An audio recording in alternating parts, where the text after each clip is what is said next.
guys, welcome back to AA Vlogs. இன்னைக்கு நம்ம AA Vlogsல என்ன பார்க்க போறோம்னா பாத்தீங்கன்னா மல்டிகிரெயின் பவுடர் फ्रेंड्स இத வச்சு நம்ம இன்னைக்கு பிஸ்கட் தான் செய்ய போறோம். நிறைய பேர் வீட்ல கிட்ஸ் எல்லாம் வந்து இது சாப்பிட மாட்டாங்க மல்டிகிரெயின் ஐட்டம்ஸ். அவங்களுக்கு எப்படியாவது நம்ம சேர்த்து கொடுக்கணும்னா நிறைய கிட்ஸ் எல்லாரும் பிஸ்கட்னா விரும்பி சாப்பிடுவாங்க. அத வச்சு தான் செய்ய போறோம். வாங்க பார்க்கலாம். இது வந்து multigrain powder 1 cup, pinch salt, and நம்ம வந்து ஏலக்காவும் அப்புறம் சர்க்கரையும் எடுத்து வச்சிருக்கோம். இதில் கொஞ்சமாக வந்து பேக்கிங் பவுடர் எடுத்து வச்சுருக்கோம். அப்புறம் முந்திரி, நெய், எண்ணெய். சரி வாங்க இப்போ நம்ம இந்த சர்க்கரையை அரைச்சிக்கலாம். ஜாரில் போட்டுக்கலாம். தேவையான அளவு உங்களுக்கு எவ்வளோ தேவையோ அந்தளவு சர்க்கரை சேர்த்துக்கோங்க. நம்ம சர்க்கரையை போட்டு நல்லா மிக்சியில் தூளாக அரைச்சி எடுத்துட்டோம். சரி வாங்க இப்போ எப்படி செய்யுதுன்னு பார்க்கலாம். ஃபஸ்ட்டு வந்து நம்ம எடுத்து வச்சுருக்க மல்டிகிரெயின் பவுடர் 1 கப் சேர்த்துக்கலாம்.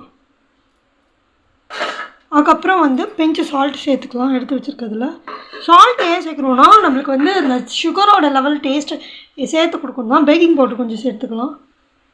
ஏன்னா ரொம்ப ஒரு ஹார்ட்னஸ் இல்லாமல் நம்மளுக்கு வரதுக்காக தான் பேக்கிங் பவுட்ரு. அப்புறம் வந்து இதில் நம்ம வந்து நம்ம வீட்டில் யூஸ் பண்ணுற எண்ணெய் சேர்த்துக்கலாம். சமையலுக்கெல்லாம் யூஸ் பண்ணுவோம்ல அந்த எண்ணெய் தான் ஃப்ரெண்ட்ஸ் இது. ஓகே, அதுக்கப்புறம் வந்து நெய் கொஞ்சம் நம்ம சேர்த்துக்கலாம் ஃப்ரெண்ட்ஸ். நெய் சேர்க்கும் போது நல்லா ஒரு ஸ்மெல்லாக சாஃப்ட்னஸாக இருக்கும், ஸ்மூத்தாக. நெய் சேர்த்துக்கலாம். இதை நல்லா மிக்ஸ் பண்ணிக்கலாம். மிக்ஸ் பண்ணிவிட்டு காமிக்கிறேன் உங்களுக்கு. மிக்ஸ் பண்ணிட்டோம். இப்போ நம்ம அரைச்சி வச்சுருக்க சர்க்கரை சேர்த்துக்கலாம் ஃப்ரெண்ட்ஸ். இதில் அரைச்சி விட்டு தண்ணி சேர்த்துக்கலாம் ஃப்ரெண்ட்ஸ். ஒரு நம்மளுக்கு பார்த்திங்கன்னா சப்பாத்தி மாவு மாதிரி பதத்துக்கு நம்ம இதை பிசைஞ்சு எடுத்துக்கலாம். ஐ மீன் பிஸ்கெட் செய்கிறதுக்காக சொல்ல வரேன் நான். பசஞ்சு எடுத்தாச்சு ஃப்ரெண்ட்ஸ். பார்த்திங்கன்னா உங்களுக்கு தெரியும் இந்த மாதிரி பதத்தில் இருக்கணும். நம்ம ரொம்ப வந்து இலையிலன்னு பிசையக்கூடாது. இந்த மாதிரி இருக்கணும். சரி வாங்க இப்போ நம்ம எப்படி பண்ணுறதுன்னு பார்க்கலாம். பிஸ்கெட் செய்யறதுக்கு அடுப்பு பற்ற வச்சுக்கலாம் ஃப்ரெண்ட்ஸ். நான் வந்து கடாயில் தான் பண்ண போகிறேன். கடாயில் தண்ணி வச்சுட்டு ஒரு ஸ்டாண்ட் மாதிரி வச்சுக்கோங்க. இப்போ தண்ணி நல்லா வந்து நம்ம கொதிக்க வச்சுக்கலாம். அதுக்கப்புறம் வாங்க அதுக்குள்ளே நம்ம பிஸ்கெட் உருட்டி எடுத்துக்கலாம். வைக்கிறதுக்கு இட்லி தட்டு தான் யூஸ் பண்ண போகிறோம். இதில் கொஞ்சம் எண்ணெய் ஊற்றி தொட்டில் வச்சுக்கலாம் ஃப்ரெண்ட்ஸ். தேய்ச்சிட்டு நம்ம இப்போ இந்த மாவெல்லாம் எடுத்து உருட்டி வச்சுருக்கோம். சரி வாங்க இப்போ நம்ம ஒரு பிளேட்டில் எண்ணெய் ஊற்றி இந்த மாவு வச்சு தேய்ச்சிக்கலாம். எங்ககிட்ட வந்து நாங்கள் வீட்டில் வந்து வாட்டர் பாட்டில் வச்சு ஒரு மோல்டு செஞ்சுருக்கோம். ஸோ அதை வச்சு தான் நாங்கள் இப்போ அச்சு எடுக்க போகிறோம். உங்கள்கிட்ட என்ன மோல்டு இருக்கோ நீங்கள் அந்த மாதிரி மோல்டு வச்சு மோல்ட் பண்ணி கட் பண்ணிக்கோங்க. உங்களுக்கு ஸ்கொயராக இல்லை சர்க்கிளாக குட்டி பசங்க எப்படி விரும்பி சாப்பிடுவாங்களோ அந்த மாதிரி பிஸ்கெட் நீங்கள் மோல்டிங் பண்ணி கொடுங்க. வச்சுக்கலாம் ஃப்ரெண்ட்ஸ். இதே மாதிரி நம்ம வந்து எல்லாத்தையும் உருட்டி எடுத்துகிட்டு அப்புறம் பார்க்கலாம் ஃப்ரெண்ட்ஸ். இப்போ நம்ம வந்து பார்த்திங்கன்னா டிஃப்ரெண்ட்டான ஷேப்ஸில் நாங்கள் பிஸ்கெட் செஞ்சு வச்சுருக்கோம். ஸ்மைலி, ஃப்ளாரல் பண்ணியிருக்கோம், அப்புறம் ஹார்ட் ஷேப், அப்புறம் ட்ரையாங்கிள் ஷேப், பட்டன் மாதிரி ஷேப், அப்புறம் இதில் கொஞ்சம் நம்மளோட பிஸ்கெட் ஷேப் மாதிரி பிஸ்கெட்லாம் செஞ்சு வச்சுருக்கோம் ஃப்ரெண்ட்ஸ். சரி நான் வந்து உங்களுக்கு காமிச்சிருப்பேன் ஃப்ரெண்ட்ஸ் உங்களுக்கு வந்து இந்த கடாயில் வச்சு பண்ணுற மாதிரி உங்களுக்காக.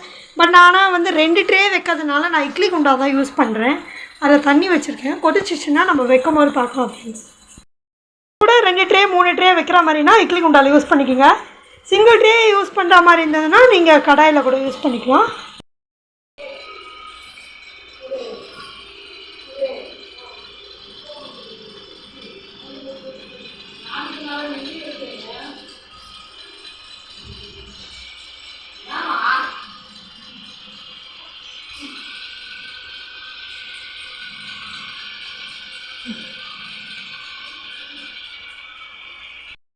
தண்ணி காஞ்சிச்சு. நான் ஒரு தட்டு வச்சுட்டேன். இப்போ 1 தட்டு எடுத்து நம்ம வச்சுக்கலாம்.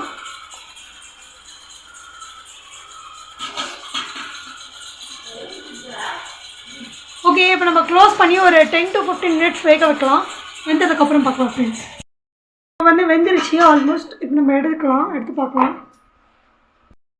எடுத்து ஒரு பிளேட்டில் ட்ரான்ஸ்ஃபர் பண்ணிக்கலாம். அப்புறம் பார்க்கலாம் வாங்க ஃப்ரெண்ட்ஸ். உங்கள் வீட்டில் வந்து பசங்களாம் சாப்பிடல நம்ம மல்டிகிரெயின் பவுடர் எப்படிடா கொடுக்குறது அப்படின்னு நினச்சிங்கன்னா அழகாக நம்ம இந்த மாதிரி வந்து பிஸ்கெட்டாக செஞ்சு கொடுக்கலாம். கண்டிப்பாக அவங்களுக்கு பிடிச்ச மாதிரி ஷேப்ஸில் நீங்கள் செஞ்சு கொடுத்தீங்கன்னா அவங்க ரொம்ப விரும்பி சாப்பிடுவாங்க ஃப்ரெண்ட்ஸ்.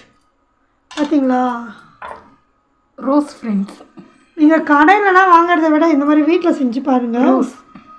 இதான ஃப்ளார்னு ஒன்று செஞ்சு பாருங்கள் எப்படி வந்திருக்கு இந்த ஃப்ளார்னு. ஓகே பரவாயில்ல, இருந்தாலும் எல்லாமே நம்ம ஒரு ட்ரை தான் பண்ணியிருக்கோம். சரி பார்த்துட்டு நீங்கள் சொல்லுங்கள் கமெண்ட்ஸில் போயிருக்கேன். சரி ஃப்ரெண்ட்ஸ், இப்போ இதெல்லாமே நம்ம வந்து ஆற விடலாம், நல்லா ஆற வச்சுட்டு அதுக்கப்புறம் எப்படி இருக்குன்னு பார்க்கலாம் வாங்க. காய்ஸ் அவ்வளோதான், இது ஃபைனலாக சூப்பராக வந்திருக்கு. கண்டிப்பாக நீங்களும் ட்ரை பண்ணி பாருங்கள். உங்கள் வீட்டு குட்டீஸ்க்கு செஞ்சு கொடுங்க, கண்டிப்பாக அவங்களும் விரும்பி சாப்பிடுவாங்க. ஓகே ஃப்ரெண்ட்ஸ், இந்த வீடியோ உங்களுக்கு பிடிச்சிருந்தால் லைக் பண்ணுங்கள், ஷேர் பண்ணுங்கள், மறக்காமல் சப்ஸ்கிரைப் பண்ணுங்கள். நம்ம சேனலை மேலும் மேலும் சப்போர்ட் பண்ணுங்கள். உங்களுக்கு என்னென்ன ரெசிபி வீடியோ வேணுமோ கண்டிப்பாக நீங்கள் கமெண்ட்டில் சொல்லுங்கள், உங்களுக்காக நாங்கள் வீடியோ தரோம் ஃப்ரெண்ட்ஸ்.